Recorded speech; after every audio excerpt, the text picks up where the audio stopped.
السلام علیکم ورحمۃ اللہ وبرکاتہ۔ وعلیکم السلام ورحمۃ اللہ۔ الحمدللہ الحمدللہ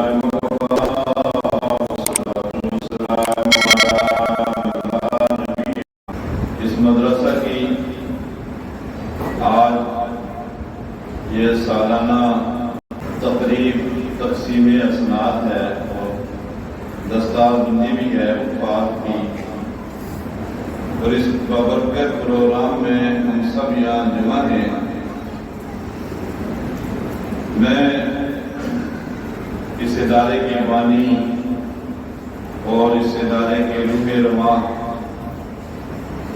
حضرت مولانا مفتی قاسم شہزاد ہزاروی دامت برکاتہ کو مبارکباد پیش کرتا ہوں، اور جن طلباء نے قرآن پاک کے مکمل کیا ان طلباء کرام کو اور ان کے والدین کو، اور جن طلباء نے ناظرہ مکمل کیا ان کو اور ان کے والدین کو مبارکباد پیش کرتا ہوں۔ یہ میرے بھائیو دوستو آج کمی کی نگاہ سے دیکھا جاتا ہے، جو مدرسے کی نسبت رکھنے والے، قرآن کی نسبت رکھنے والے حضرات ہیں، تو آج معاشرے میں ان کو کمی کی نگاہ سے دیکھا جاتا ہے، لیکن کل قیامت کے دن اللہ تبارک و تعالیٰ انہی حفاظ اور علماء کو اولین اور آخرین کے سامنے بلا کر سب سے بلند و بالا مقام عطا کریں گے۔ حافظ قرآن کا جو درجہ ہوگا جنت میں سب سے اعلیٰ درجہ ہوگا۔ حافظ قرآن کو یہ کہا جائے گا کہ قرآن پڑھتا جا اور جنت کے درجات کو طے کرتا جا، اور آخری آیت پر تیرا آخری درجہ، تو حافظ قرآن کو سب سے باقی امتیوں سے سب سے بالا اور بلند درجہ عطا کریں گے اللہ تبارک و تعالیٰ۔ اور جس طرح دنیا کے اندر ہمارے یہاں گریڈ تقسیم ہے، یہ گریڈ 1 آفیسر ہے، 17واں گریڈ ہے، 18واں ہے، 19واں، 22ویں گریڈ سے اوپر نہیں ہے۔ 22ویں گریڈ میں جا کر ترقی رک جاتی ہے، اور کہتے ہیں یہ 22ویں گریڈ کے یہ بڑے آفیسر ہیں۔ کل اللہ تبارک و تعالیٰ حافظ قرآن کو اور علماء کو 22ویں گریڈ پر فائز فرمائیں گے، باقی سب کا گریڈ چھوٹا ہوگا۔ حافظ قرآن کا گریڈ اور حافظ قرآن کا جو درجہ ہوگا وہ بلند و بالا ہوگا۔ نبی کریم صلی اللہ علیہ وسلم نے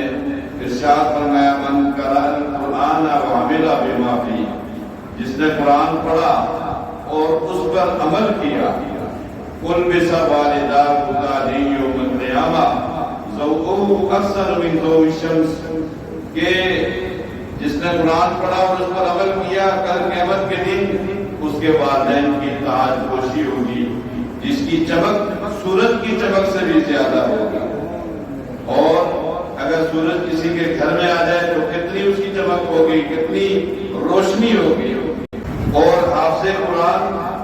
جو جس نے اس پر عمل کیا تو اس کا درجہ اور زیادہ بلند و بالا ہوگا۔ میرے بھائی دوستو، ایک تو یہ کہ ہم نیت کریں اس ادارے کے ساتھ وابستگی کا، تعاون کرنے کا، اور جانی تعاون بھی اور مالی تعاون بھی،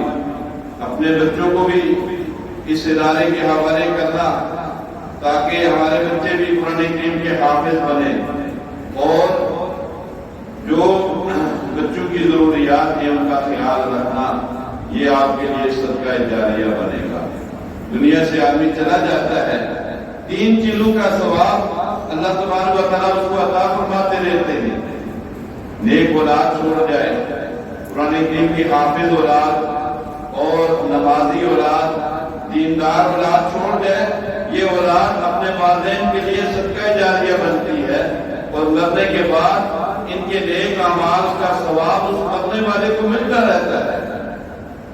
کوئی صدقہ جاریہ کر کے جائے، مسجد بنوا دی، مدرسہ بنوا دیا، اور مدرسے کے طلباء اور مدرسین کے اوپر اس نے مال خرچ کر دیا، تو اس کا ثواب اس کو ہمیشہ ہمیشہ ملتا رہے گا۔ یہ نہ رکنے والا سلسلہ ہے۔ کیا پتا جن بچوں نے آج حفظ قرآن کیا ہے یہ کل کے بڑے علماء ہوں، بڑے مدرسین ہوں، اور بڑے دین کے خادم اور دین کے داعی بنے، اور یہ ہزاروں لوگوں کو دین کی طرف لانے والے بنے۔ تو جن لوگوں نے ان بچوں کے اوپر خرچ کیا ہوگا، جو ہزاروں کی تعداد میں لوگ ان کے ذریعے سے دین کی طرف متوجہ ہوں گے، ان سب کا ثواب یہ تعاون کرنے والوں کو ملتا ہے۔ یہ کراچی کے اندر جامعۃ الرشید بہت بڑا ادارہ ہے۔ آپ سب حضرات، تقریباً اکثر حضرات اس ادارے کے علماء تو بالخصوص واقف ہیں، اور عام حضرات بھی جانتے ہیں کہ اس وقت وہ بہت بڑا ادارہ ہے۔ اس کے جو اس وقت جو ذمہ دار ہیں حضرت مولانا مفتی عبدالرحیم صاحب، ان کے والد صاحب کسی کیس میں، وہ سچا تھا یا جھوٹا تھا، وہ جیل کے اندر چلے گئے، اور جیل کے اندر ایک اور قیدی بھی تھے، اور وہ قیدی بھی ایک ناکردہ گناہ کے اندر گرفتار تھے، اور ان کا تعلق تبلیغی جماعت کے ساتھ تھا۔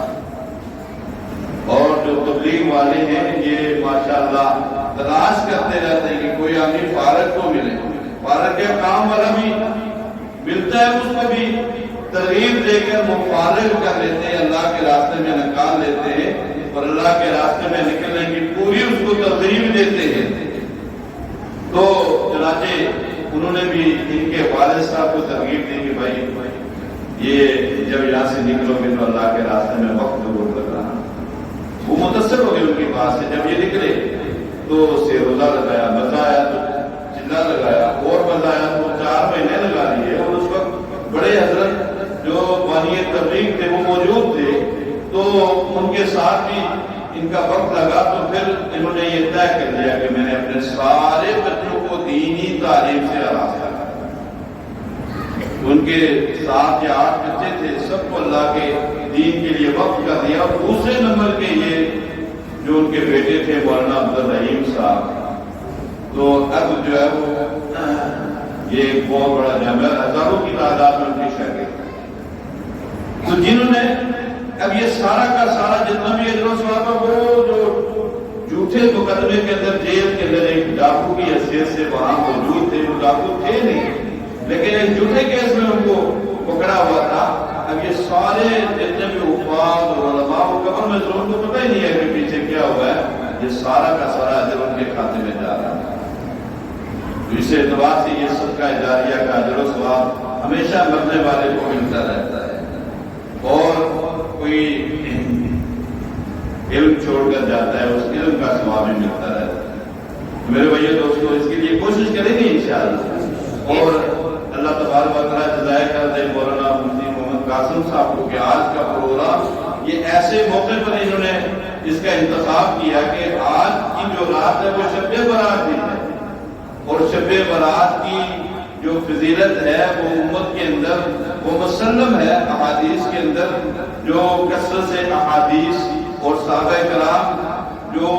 ان احادیث کے راوی ہیں، تو اس سے شب برات کی فضیلت بھی ثابت ہوتی ہے کہ آج کی شب نبی کریم صلی اللہ علیہ وسلم نے عبادت کی ترغیب دی ہے۔ نبی کریم صلی اللہ علیہ وسلم نے ارشاد فرمایا یہ شب برات یہ 14ویں اور 15ویں درمیان 14ویں تاریخ کے درمیانی جو رات ہے اس کو شب برات کہا جاتا ہے، اور جب یہ سورج غروب ہوتا ہے تو سورج غروب ہوتے ہی اللہ تبارک و تعالیٰ کی تجلی آسمان دنیا کے اوپر جلوہ گر ہو جاتی ہے، اور اللہ تبارک و تعالیٰ کی طرف سے یہ آواز آتی ہے کوئی مقصد کا طالب کہ میں اس کو مقصد، ہے کوئی رزق مانگنے والا کہ میں اس کو رزق عطا کروں، ہے صحت کا طالب کہ میں اس کو صحت عطا کر دوں۔ انسان کی جو ضروریات ہیں ان کا نام لے کر اللہ تبارک و تعالیٰ کی رحمت پکارتی ہے، اور یہ سلسلہ صبح صادق تک جاری ساری رہتا ہے۔ نبی کریم صلی اللہ علیہ وسلم کی حدیث کا مفہوم ہے کہ یہ شب برات والے دن، یہ شب برات کی جو رات ہے، اس میں اللہ کی مغفرت عام ہوتی ہے، سب کو اللہ تبارک و تعالیٰ معاف فرما دیتا ہے، سب کی مغفرت اور بخشش ہوتی ہے، اور اس میں بھی کم نصیب چند لوگ ایسے ہیں کہ ان کی مغفرت اور بخشش نہیں ہوتی۔ ایک وہ شخص جو دوسرے مسلمان بھائی کا کینہ دل کے اندر رکھتا ہے، دشمنی دل کے اندر رکھتا ہے، آج کی شب اس کی مغفرت اور بخشش نہیں ہوتی۔ جو دوسرے مسلمان بھائی کی دشمنی، کینہ، جو دوسرے مسلمان بھائی کا بس وہ دشمن بنا ہوا تھا ہوگا، تو ایسی دشمنی پالنے والا دل کے اندر آج کی شب اللہ کی مغفرت سے وہ محروم ہوتا ہے، جب تک وہ توبہ نہ کرے۔ میرے بھائی دوستوں، میں اور آپ ہم سب اپنا محاسبہ کریں گے، میرے اور آپ کے دل کے اندر کسی مسلمان بھائی کی کوئی عداوت اور بغض تو نہیں ہے؟ اگر عداوت اور بغض ہے تو اپنے دل کو توبہ استغفار سے صاف کر دیں۔ اور دوسرا وہ شخص جو شرک کرنے والا ہے، شرک کرنے والے کی آج کی شب مغفرت اور بخشش نہیں ہوتی ہے۔ جو آدمی اللہ کی ذات اور صفات میں دوسروں کو شریک ٹھہراتا ہے، اللہ کی ذات وحدہ لا شریک ہے۔ میرے بھائیو دوستو، اپنا محاسبہ کریں، مراقبہ کریں کہ ہمارے عقیدے اور نظریے کے اندر کہیں شرک کی آمیزش تو نہیں ہے۔ اگر شرک کی آمیزش ہے تو اپنے عقیدے کو صاف شفاف کرنے، مشرک کی آج کی شب مغفرت اور بخشش نہیں ہوتی۔ نمبر 3، والدین کا جو نافرمان ہے، باغی ہے، والدین کا دل دکھانے والا، والدین کی بے ادبی اور گستاخی کرنے والا، آج کی شب کی مغفرت اور بخشش سے وہ محروم ہوتا ہے۔ اور عادی شرابی جو شراب پینے کا عادی ہے، توبہ استغفار نہیں کرتا، تو آج کی شب وہ شراب پینے والا بھی اللہ کی مغفرت اور بخشش سے محروم رہتا ہے۔ اور ایسی ہی وہ خاتون جو بدکاری کے عمل میں مبتلا ہے، توبہ استغفار نہیں کرتی، اللہ کی رحمت سے وہ بھی، اللہ کی بخشش سے وہ بھی محروم ہے۔ اور جو تکبر کرتا ہے اور تکبر سے اپنے پاجامے کو، شلوار کو، دیوبند کو ٹخنوں سے نیچے گھسٹ کر چلتا ہے، ایک روایت میں آتا ہے کہ اس کی بھی مغفرت اور بخشش نہیں۔ میرے بھائیو دوستو، آج کی شب اللہ تبارک و تعالیٰ دعائیں قبول کرتے ہیں، کثرت سے ہمیں استغفار کرنا چاہیے، اور اپنے بچوں کو دینی تعلیم سے آراستہ کرنے کے لیے مدارس کے ساتھ ہمیں تعاون کرنا چاہیے۔ اللہ تبارک و تعالیٰ ہم سب کا آج کا یہ مل بیٹھنا قبول فرمائے، اور جو کچھ تھوڑی بہت گفتگو ہوئی ہے اس پر ہم سب کو اللہ تبارک و تعالیٰ